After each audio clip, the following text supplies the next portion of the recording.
वरळीमध्ये फक्त विजयी मेळावाच होत नाही आहे, तर ठाकरे ब्रँडचे जे दोन्ही कर्ता धर्ता आहेत, म्हणजेच उद्धव ठाकरे आणि राज ठाकरे हे दोघेही एका व्यासपीठावर येणार आहे आणि त्यामुळे दोन्ही पक्षातील जे कार्यकर्ते आहे त्यांच्यामध्ये एक वेगळाच उत्साह दिसून येत आहे।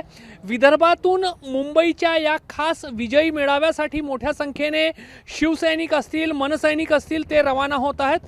काय भावना आहेत आणि हा जो चित्र जो आहे हा चित्र पाहण्यासाठी किती आसुसलेले होते सगळे सैनिक? खूप उत्साह होता, अतूट उत्साह आहे मला हे आजचा दिवस बघण्यासाठी। मोठ्या संख्येनं महाराष्ट्रातली जे जनता आहे या क्षणाची आतुरतेनं वाट बघत होती।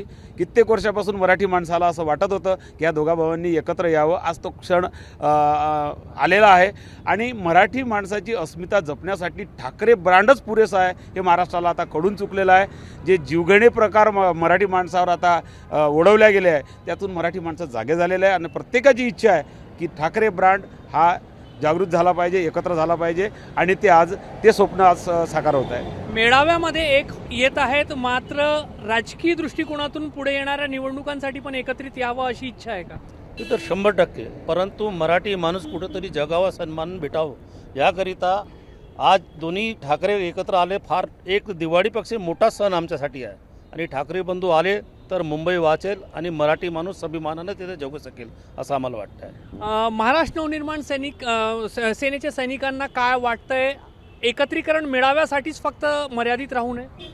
नाही, तो विषय सन्मान्य राजसाहेब आणि पक्षप्रमुखांचा आहे। युत्या करावे नाही करा ते वरच्या स्तरावरच्या होतील, मात्र मराठी माणूस म्हणून नक्कीच मला असं वाटतं की दोन्ही बंधूंनी एकत्र निवडणुका महाराष्ट्रात लढाव्या, जेणेकरून मराठी माणसाचे राज्य मुंबई महानगरपालिका असेल, नाशिक महानगरपालिका किंवा महाराष्ट्रात सर्व ठिकाणी येतील। कारण की आता परप्रांतीयांचे जे लोंढे आहेत, जे भाजप सरकारने घालू घातलेले आहे महाराष्ट्राचं जे त्यांच्या मनात सहल आहे हिंदी भाषेची, ती कुठेतरी थांबवण्यासाठी मराठी माणसाला एकत्र येण्याची गरज आहे। राजकीय भावनेच्या दृष्टिकोनातून दोघांनी एकत्रित यावं सगळ्या सैनिकांना, शिवसैनिक असतील, मनसैनिक असतील वाटतात। मात्र जर खरोखर युती झाली तर खालच्या स्तरावर तुम्ही सगळे कार्यकर्ते एकमेकांसोबत काम करायला तयार आहात? 100% त्याचं चित्र तुम्ही आताच बघताय, कारण आम्ही सोबत आहोत आणि असंही जेव्हा आमची साथ नव्हती तरीही आम्ही सोबतच होतो, सोबतच काम करतो। कारण विचारसरणी एक आहे, म्हणजे आमच्या उद्धव साहेबांची, राजसाहेबांच्या, आमच्या दोघाही पक्षाच्या नेत्यांची विचारसरणी एक असल्यामुळे तशी आमची मतं जुळतातच आणि त्यासाठी वरच्या दोन्ही साहेबांनी जर एकत्र येण्याचा आदेश दिला तर आम्ही तर तयारच होतो या गोष्टीसाठी। एकमेकांसाठी त्याग करायला तयार आहे का? 100% राष्ट्रवादी आणि भाजप एकत्र येऊ शकतात, वेगवेगळे विचार असलेले पक्ष। मग आम्ही एकाच बापाच्या पोटी पैदा झालेले दोन भाऊ एकत्र येऊ शकत नाहीत का? फक्त एक भिंत उभी झाली आहे, ती भिंत राजसाहेबांनी सांगितलेलं आहे की मराठीसाठी आणि मराठी माणसासाठी कुठलेही वाद असतील ते मिटवले जातील आणि एकत्र येईल।